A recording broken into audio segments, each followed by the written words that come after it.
So what happened? I mean, I'm here, obviously I'm not doing that anymore. So what happened? What made me change everything about, what I'm doing with my life? I mean, I had this conversation with my parents, like, what's wrong? Like, you were in Denmark, had some of the highest quality of life in the world, maybe the highest. Scandinavians really know how to manage the social welfare economy. I mean, everybody's comfortable there. You don't have to worry about anything. No worries.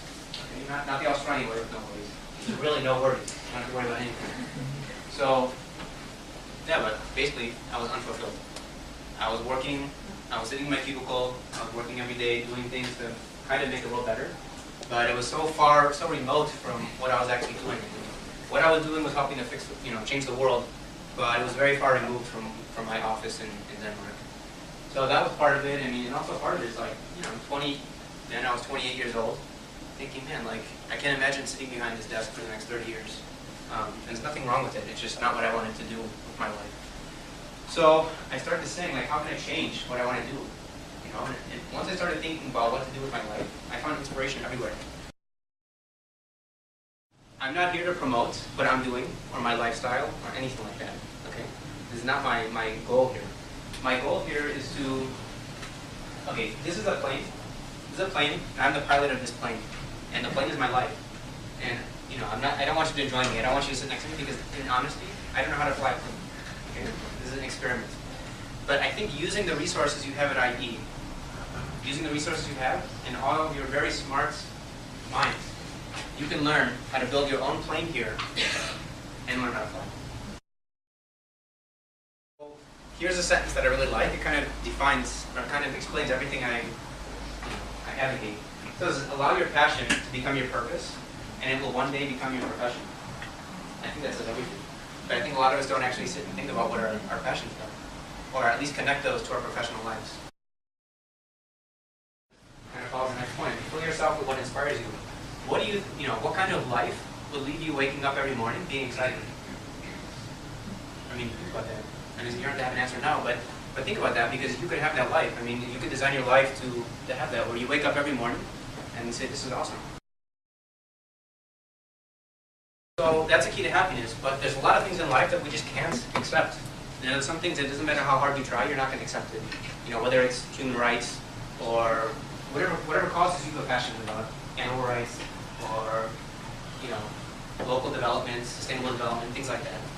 So if you don't accept something, that can also be you can also use that passion that you have to fulfill the productive years of your life fighting for some cause. The second one is challenge the status quo. I really like this picture. This says your comfort zone is here, and this is where the magic happens. And I can promise you from this trip, the past 20 months of traveling, that this is 100% true. Some of the coolest things that have happened to me have been definitely where the magic happens. Very, very, very far outside my comfort zone. So some of the experiences I've had, you'll see some pictures later. So I just encourage you to leave your comfort zone, because it's really where you grow as a person. And I think that when you think about your comfort zone and all these things, and the status quo, I think a lot of us are here, but we want to be here. We see our potential being here.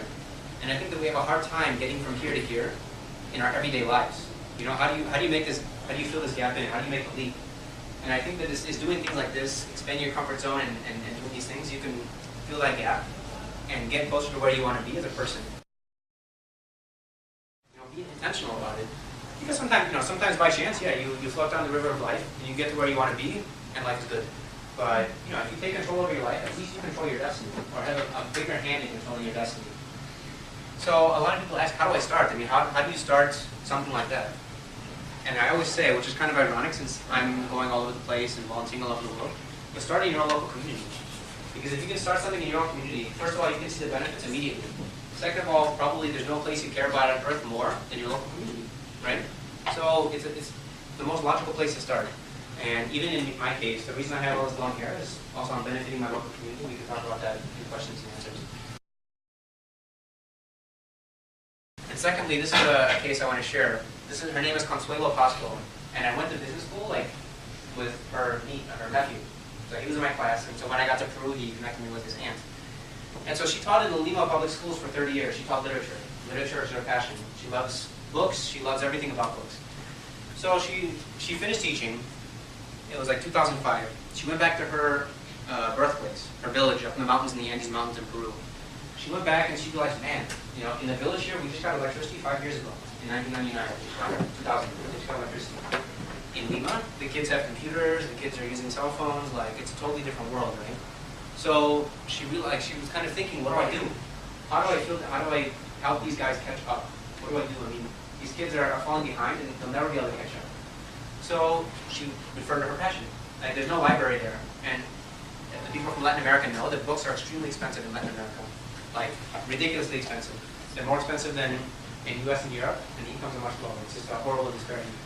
So she decided, I'm going to build a library here. There's no library for miles and miles around. Maybe 100 or 200 miles, there's no library. I'm going to build one here in this village. So she built a library there, in the middle of nowhere, bringing all the books from outside. And then, it wasn't good enough, because if a kid wanted to come to the library, he would have to walk about 2 hours there and 2 hours back, sometimes, because it's, the distances are far and there's no streets. So she decided, okay, at least every kid lives near an elementary school. So she's put libraries in 11 of the 15 elementary schools in this area. Okay, so almost all the kids, I mean, maybe about, the last 4 elementary schools she has to go. But at least all these kids have access to a book now. And in Lima, in the city, she's also doing the same things, like working with companies so that the lower level employees have access to library books and stuff to bring home to the kids. So in the end, I mean, she's trying to change her community, change her village. She's trying to bring the world to her village, right? The kids didn't have any access to outside knowledge. A lot of books about Peru, a lot of books about the world. This is the only way to learn. And she's brought that to them. So I ask you guys, how can you change your community?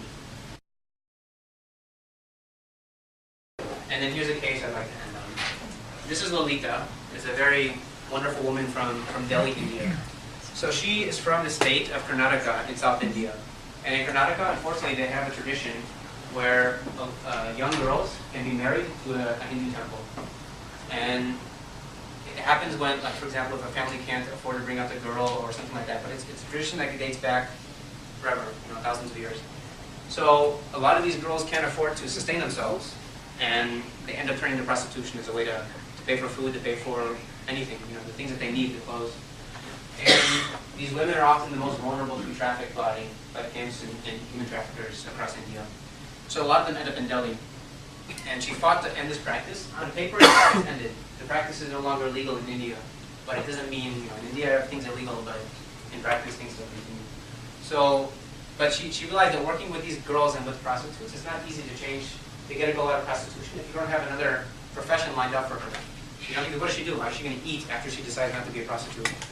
So she went to Delhi, and she was still working on helping prostitutes, but she realized that most of the prostitutes also have kids of their own. Because in India there's no system of social security or something like that. So a lot of the social security system is they have kids, and the kids take care of you when you go there. And also sometimes the pimps impregnate their employees, their prostitutes, to keep that bond alive. Like, she can't leave now because we have kids together, and so they form that bond. So she realized that the kids are really where she has to focus. So she set up basically was basically amounts to an orphanage. There's an orphanage. These kids live right by their parents, but she brings them in. She houses them 7 days a week. She pays for their schooling. She pays for their clothes. She pays for the food. She pays for everything they need, their medicine, everything. And she sends them to school. And she's been doing this for the past 25 years, or 22 years, 23 years. And these kids can live outside of this bubble that they're in, outside this prostitution bubble, outside the red light districts, even though they live right in the center of it, but they're not exposed to it. And her goal is to break the cycle. Because for a lot of women, now she's working on trying to connect women with other organizations that can train them new skills, but she can't do that. So her focus is on the kids. And so, like I said, she's been doing it for over 20 years now, and the proof is in the pudding. So the first generation of kids that she had under her belt, or like in her organization, have become doctors, they become lawyers, nurses, engineers, pilots, everything you can imagine. And because they had a different chance, they weren't exposed to the kind of the evils of the lives that their parents are living in, and they got out. They're not part. She broke the cycle for them. So again, it's only 40 kids at a time, but for those 40 kids, I mean, it changes the whole world. So, and I think that's the other thing I'd like to end on here is that in India, she's not considered all that successful. I mean, of course, she's successful for what she's done, no doubt. But in India, okay, she's not married and she's in her 50s. And if you can let me paraphrase Indian culture, I mean, to be a woman that's not married and you're above a certain age, it's very, I don't know if I'd say taboo, but it's not looked upon very well. Like, what's wrong with her if no man would marry her, stuff like that, you know? So in Indian society, she's not looked upon that highly, even though she's accomplished so much. Look at all that she's done. You know, hundreds of kids, maybe thousands of kids that she's changed their lives. But by her society's definition, she's not successful. So the idea I want to implant in your mind at the last point is you guys need to develop your own definition of success. Because it doesn't matter who you are, whether it's Lolita or whoever you are, or Carlos Slim or whoever. Society is never going to say you're successful. No matter how much you achieve or whatever. There are always going to be people who are trying to pull you down or to diminish what you've accomplished or whatever. So you need to have your own definitions of success, or it's very easy to get trapped in that kind of way of thinking, or in that kind of race where you're always trying to please somebody, and in the end, all you do is lose a bit more of yourself inside every time. So come up with your own definitions of success, and you'll probably be more successful and be happier.